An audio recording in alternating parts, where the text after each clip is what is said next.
Auzubillahiminash-shaytanir-rajim. Bismillahir-Rahmanir-Rahim. My name is Muhammad Rehan. I have done my bachelor in nursing and master in biostatistics and epidemiology. आज की video lecture में हम research proposal writing को discuss करने लगे हैं। आज के इस वीडियो लेक्चर के ऑब्जेक्टिव्स होंगे explain the key component chapter of nursing research proposal. तो रिसर्च प्रपोजल राइटिंग एक डॉक्यूमेंट है जिसमें आप अपनी पूरी रिसर्च को जो है वो आउटलाइन करते हो। आप अपने पूरे रिसर्च की डिटेल बताते हो कि आप किस तरीके से जो है वो रिसर्च कंडक्ट करोगे, रिसर्च के आपकी डिज़ाइन क्या होगा, आपकी मेथोडोलॉजी क्या होगी, आपका लिटरेचर रिव्यू क्या कहता है, आपके ऑब्जेक्टिव्स क्या होंगे आपके रिसर्च के, आपका रिसर्च का हाइपोथेसिस क्या है, आपके रिसर्च के सिग्निफिकेंस क्या होगी, आपका रिसर्च जिस टॉपिक पे आप कर रहे हो वो क्या प्रॉब्लम है, उसका आपके फील्ड से क्या ताल्लुक है। तो वो सारा जो डॉक्यूमेंट होता है जो इन तमाम चीज़ों का स्ट्रक्चरली आउटलाइन करता है, इसे हम रिसर्च प्रपोजल राइटिंग कहते हैं और साइनॉप्सिस भी कहते हैं। जब हम फॉर एग्जांपल अपने मास्टर्स के थीसिस के लिए अगर डॉक्यूमेंट लिख रहे हैं तो उसे साइनॉप्सिस भी कहते हैं। तो ये एक्चुअली आपका जो है वो ब्लूप्रिंट होता है आपके रिसर्च प्रोसेस का। 3 इसके मेन चैप्टर्स होता है प्रपोजल राइटिंग के। फर्स्ट चैप्टर आपका इंट्रोडक्शन का होता है, सेकंड चैप्टर लिटरेचर रिव्यू का होता है, लास्ट चैप्टर आपका मेथड्स एंड प्रोसीजर्स का होता है। इन तमाम चैप्टर के बाद लास्ट में आप जो है वो टाइमलाइन, बजट और जो आपके रेफरेंसेस होता है वो सब आप मेंशन करते हैं। स्टार्ट करते हैं फर्स्ट चैप्टर से कि आप फर्स्ट चैप्टर होता है क्या और उस फर्स्ट चैप्टर में आप क्या चीजें लिखते हैं। तो फर्स्ट चैप्टर का नाम है इंट्रोडक्शन। ये आपका फर्स्ट जो है वो सेक्शन होता है जहां से आपका रिसर्च राइटिंग स्टार्ट होती है, प्रपोजल की या फिर थीसिस की या फिर रिसर्च पेपर की। तो ये आपके लिए स्टेज सेट करता है कि आपकी स्टडी है क्या।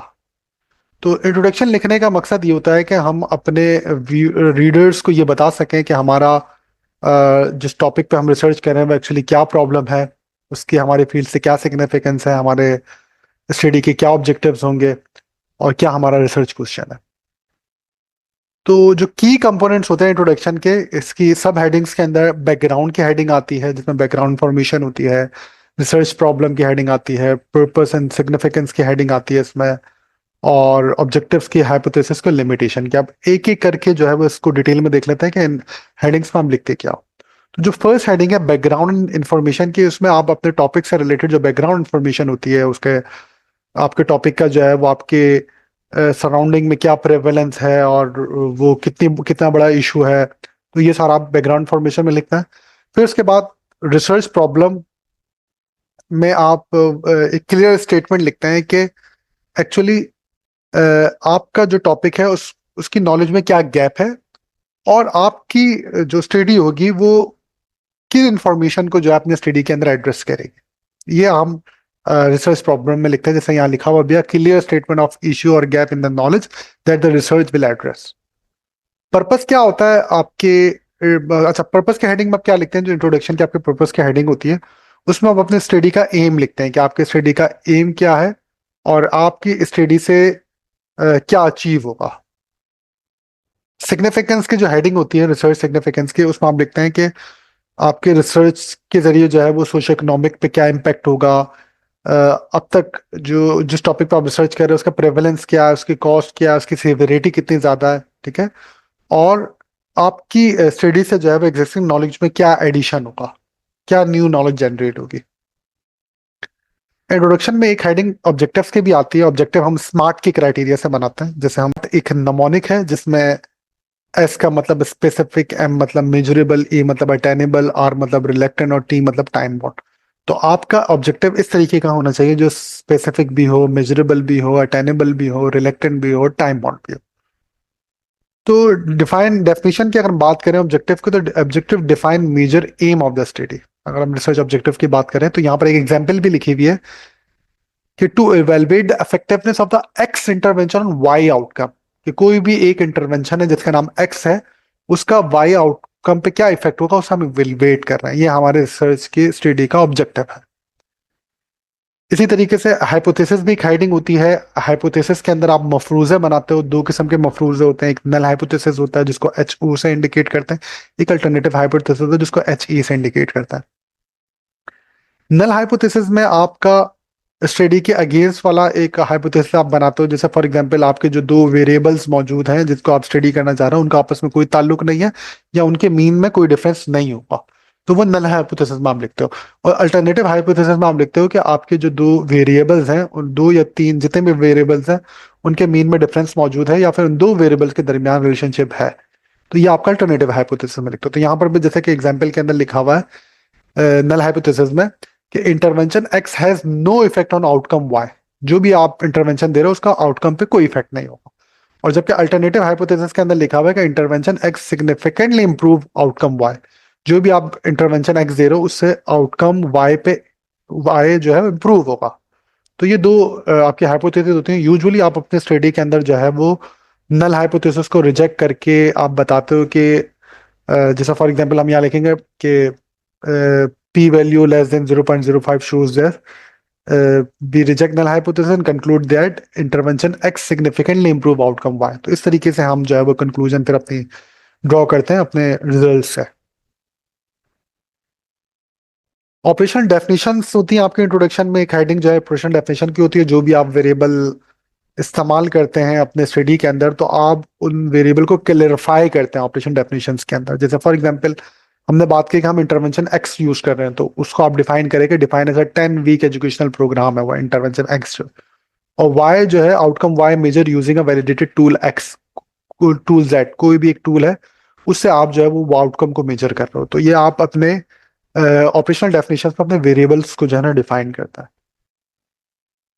लिमिटेशंस की भी हेडिंग होती है आपके इंट्रोडक्शन के अंदर। लिमिटेशन में जो जो आपके स्टडी की लिमिटेशंस हैं वो सारी आप लिखते हैं। जैसे फॉर एग्जांपल अक्सर जो है वो स्टडी डिजाइंस की लिमिटेशन होती है। हम जब कोज़ा एक्सपेरिमेंट करते हैं या फिर जो है वो डिस्क्रिप्टिव स्टडीज जैसे क्रॉस सेक्शनल स्टडी करते हैं, तो उसमें कोजॉलिटी जो होती है वो स्टेब्लिश नहीं हो पाती, जो टेम्पोरलिटी जैसे हम कहते हैं वो स्टेब्लिश नहीं हो पाती। और जनरलाइजेबिलिटी भी जो है वो अक्सर स्टेब्लिश करने में प्रॉब्लम्स होती है। तो अगर ये इस तरीके की आपकी स्टडी है जिसमें ये प्रॉब्लम्स है, तो हम उसको मेंशन करते हैं कि ये हमारे स्टडी की लिमिटेशन है। अगर आपने सैंपल साइज बहुत कम लिया है या आपने नॉन रेंडमाइज सैम्पलिंग करी है, तो वो आपके डेटा को रिप्रेजेंटेटिवनेस या फिर एक्सटर्नल वैलिडिटी में प्रॉब्लम होता है, तो वो आप मेंशन करते हैं कि ये आपके स्टडी की लिमिटेशन है। आपने जो टूल इस्तेमाल किया रिसर्च के अंदर वो इतना ज़्यादा रिलायबल और वैलिड नहीं है, तो वो आप अपनी लिमिटेशन के अंदर मेंशन करते हैं। अक्सर इथिकल कंस्ट्रेंट्स की वजह से जो है ना हम अपनी जो इंटरवेंशंस होती हैं वो इतनी ज़्यादा अच्छे तरीके से अप्लाई नहीं कर पाते। तो जो भी आपकी लिमिटेशन होती है स्टडी की, वो सारी आप अपने लिमिटेशन वाले हेडिंग के अंदर मेंशन करते हैं। सेकंड चैप्टर आपका होता है लिटरेचर रिव्यू का। लिटरेचर रिव्यू वाले चैप्टर के अंदर आप अब तक का जितना भी काम हो चुका है, जितने भी रिसर्चेस हो चुके हैं, उन सब को आप एनालाइज करते हो और फिर उसमें आप गैप को तलाश करते हो कि अब तक कौन सा काम ऐसा है जो नहीं हुआ है और जिसके ऊपर हमें काम करना है। तो लिटरेचर रिव्यू में आपका जो मेन मकसद होता है वो गैप को आइडेंटिफाई करना होता है जिसके ऊपर आपको स्टडी करना है। तो जितना अच्छा आप लिटरेचर रिव्यू करोगे, इतना अच्छा आप जो है वो गैप को एनालाइज कर सकोगे। हमारे स्टडी में जो लिटरेचर रिव्यू होता है, जो सेकंड चैप्टर होता है, उसमें जो हमारा लिटरेचर रिव्यू होता है उसको हम दो तरीकों से जो है वो राइट कर सकते हैं, टेबल फॉर्मेट में या फिर नरेटिव फॉर्मेट में। तो जैसे कि यहाँ पर नजर आ रहा है, टेबल फॉर्मेट के अंदर जो आपका फर्स्ट कॉलम होता है उसमें आप स्टडी के जो ऑथर है उनका नाम और ईयर ऑफ स्टडी को मेंशन करते हो। सेकंड कॉलम के अंदर आप ऑब्जेक्टिव्स को मेंशन करते हो, जैसे यहाँ पर लिखा हुआ है कि इस स्टडी का ऑब्जेक्टिव है impact of exercise on mental health. नीचे वाले स्टडी का ऑब्जेक्टिव है डाइट एंड मेंटल वेलबींग। फिर इस स्टडीज की फाइंडिंग क्या थी? इसकी की फाइंडिंग ये थी कि exercise significantly reduce anxiety and depression. नीचे वाली की फाइंडिंग है diet rich in omega 3 fatty acid reduce anxiety levels. कौन सा मेथोडोलॉजी इन्होंने यूज करी है इस स्टडी में? इन्होंने यहाँ पर फर्स्ट स्टडी के अंदर आरसीटी मतलब रेंडमाइज कंट्रोल ट्रायल यूज किया, 150 पार्टिसिपेंट्स को लिया और 6 मंथ्स तक ये स्टडी चली है। नीचे वाले में 200 पार्टिसिपेंट्स और क्रॉस सेक्शनल स्टडी डिजाइन उन्होंने यूज किया। और फिर लास्ट में के कंक्लूजन है, फर्स्ट स्टडी का कंक्लूजन है कि exercise is an effective intervention for the mental health. Second वाले का कंक्लूजन है कि diet is important for managing mental health. तो ये आपने टेबल फॉर्मेट के अंदर अपने स्टडीज को जो है वो समराइज किया हुआ है। नीचे जो है वो वही स्टडीज हैं लेकिन उन्होंने नैरेटिव फॉर्मेट में देखो एनालाइज किया हुआ, जैसे लिखा है कि both Smith and Lee emphasize the importance of lifestyle factors and mental health well-being. While Smith et al. Focus on exercise, Lee suggests dietary interventions, particularly omega-3 fatty acids for reducing anxiety. Both studies highlight non-pharmacological approaches for improving mental health, suggesting their feasibility in public health strategies. तो ये literature review का आप इन दोनों तरीके से जो है वो समराइज कर सकते हैं. टेबल फॉर्मेट में भी कर सकते हैं, यूजुअली प्रेजेंटेशन में हम टेबल फॉर्मेट में करते हैं, और पेपर राइटिंग में हम नरेटिव फॉर्मेट में करते हैं. थर्ड एंड लास्ट चैप्टर आपका मेथड्स एंड प्रोसीजर्स का. तो इसके अंदर आप सिस्टमेटिक जो भी आपका अप्रोच होता है स्टडी का वो मेंशन करते हैं, अपनी टेक्निक्स को मेंशन करते हैं, अपने प्रोसेस को मेंशन करते हैं कि किस तरीके से आप डेटा को कलेक्ट करोगे, एनालाइज करोगे और डेटा को इंटरप्रेट करोगे. तो वो तमाम जो स्ट्रेटेजीज होती हैं वो आप इसमें अंदर मेंशन करते हैं. ये आपकी स्टडी का कोर कंपोनेंट होता है मेथडोलॉजी. मेथडोलॉजी जितनी अच्छी होगी, जितना अच्छा आपका स्टडी डिजाइन होगा, स्टडी फ्रेमवर्क होगा, आप इतनी ईजिली इतनी अच्छी स्टडी कर सकते हैं. तो इसमें एक हेडिंग जो है वो स्टडी डिजाइन की होती है. आप मेंशन करते हैं कि आप क्वालिटेटिव स्टडी डिजाइन यूज कर रहे हैं या क्वांटिटेटिव स्टडी डिजाइन यूज कर रहे हैं. अगर क्वांटिटेटिव यूज कर रहे हैं तो क्वांटिटेटिव में डिस्क्रिप्टिव स्टडी डिजाइन यूज कर रहे हैं, कोरिलेशनल स्टडी डिजाइन यूज कर रहे हैं, एक्सपेरिमेंटल स्टडी डिजाइन यूज कर रहे हैं. तो क्वालिटेटिव स्टडी डिजाइन कौन सा होता है, क्वांटिटेटिव स्टडी डिजाइन क्या होता है, उनमें क्या फर्क होता है, उन पर ऑलरेडी मैं वीडियोज बना चुका हूँ. मेरे चैनल पे वो आप वीडियोज देख सकते हैं. सेकंड हेडिंग होती है आपकी पॉपुलेशन एंड सैम्पलिंग की. तो आप बताते हो कि आपके पॉपुलेशन में कौन लोग इंक्लूडेड होंगे, किनको आप एक्सक्लूड कर दोगे. आप सैंपल साइज कैलकुलेशन करते हैं पावर एनालिसिस को यूज करते हुए. स्टडी सेटिंग आप डिसाइड करते हैं. थर्ड हेडिंग होती है स्टडी सेटिंग की, कि आप अपने एसेसिबिलिटी के मुताबिक, सूटेबिलिटी के मुताबिक आप अपना स्टडी जो सेटिंग होती है वो डिसाइड करते हैं. आप फिर सैम्पलिंग कलेक्शन मेथड्स को डिसाइड करते हो कि आपको कौन सा सैम्पलिंग कलेक्शन मेथड यूज करना है. यूजुअली डेटा को जनरलाइज करने के लिए हम रैंडम सिलेक्शन को यूज करते हैं, जिसमें सिंपल रैंडम है, स्ट्रेटिफाइड रैंडम है. सैम्पलिंग के अंदर आप नॉन रैंडम सिलेक्शन का मेथड यूज करते हो, जिसमें आपके कन्वीनियंस सैम्पलिंग आता है, पर्पसिव सैम्पलिंग आता है. तो इसमें आप नॉन रैंडमाइज सिलेक्शन करते हो अपने पार्टिसिपेंट्स के. डेटा कलेक्शन प्लान्स, आपका डेटा आप किस तरीके से कलेक्ट करोगे, कितने आपके डेटा कलेक्टर्स होंगे, उनको क्या ट्रेनिंग मिलनी चाहिए, डेटा को कैसे रिकॉर्ड किया जाएगा, डेटा को ऑन पेपर रिकॉर्ड करना है, डेटा को जो है वो डिजिटलाइज रिकॉर्ड करना है डेटा को. तो वो मेथड आप मेंशन करते हैं. इसके अलावा क्वांटिटेटिव डेटा मेथड्स मुख्तलिफ होते हैं, qualitative data collection method different होते हैं. तो आप वो मेंशन करते हो कि आप अपने डेटा को जो है वो क्वेश्चनर फॉर्म के थ्रू कलेक्ट करोगे, या एक्सपेरिमेंट्स करके उसको कलेक्ट करोगे, या ऑब्जर्वेशंस के स्ट्रक्चर ऑब्जर्वेशंस के थ्रू अपने डेटा को कलेक्ट करोगे. अगर हम क्वालिटेटिव मेथड्स की बात करें तो आप इंटरव्यूज करोगे, या फोकस ग्रुप डिस्कशन करोगे, या ऑब्जर्वेशनल अनस्ट्रक्चर्ड ऑब्जर्वेशन करोगे आप, या आप जो है डॉक्यूमेंट एनालिसिस करोगे. तो ये जो तमाम जो भी आपका मेथड आप यूज करते हो डेटा कलेक्शन मेथड, उसको आप अपने मेथड एंड प्रोसीजर्स के अंदर मेंशन करते हैं. एक और हेडिंग होती है कि आपके रिसर्च इंस्ट्रूमेंट की, कि आप कौन सा जो है वो रिसर्च इंस्ट्रूमेंट यूज करेंगे अपने डेटा कलेक्शन के लिए, और जो भी आप रिसर्च इंस्ट्रूमेंट यूज करेंगे वो रिलायबल और वैलिड होना चाहिए. ठीक है. एग्जाम्पल है जैसे इंस्ट्रूमेंट टूल की, आप क्वेश्चनर पेपर को यूज कर सकते हैं, आप इंटरव्यू गाइड को यूज कर सकते हैं डेटा कलेक्शन के लिए, ऑब्जर्वेशनल चेकलिस्ट को आप यूज कर सकते हैं.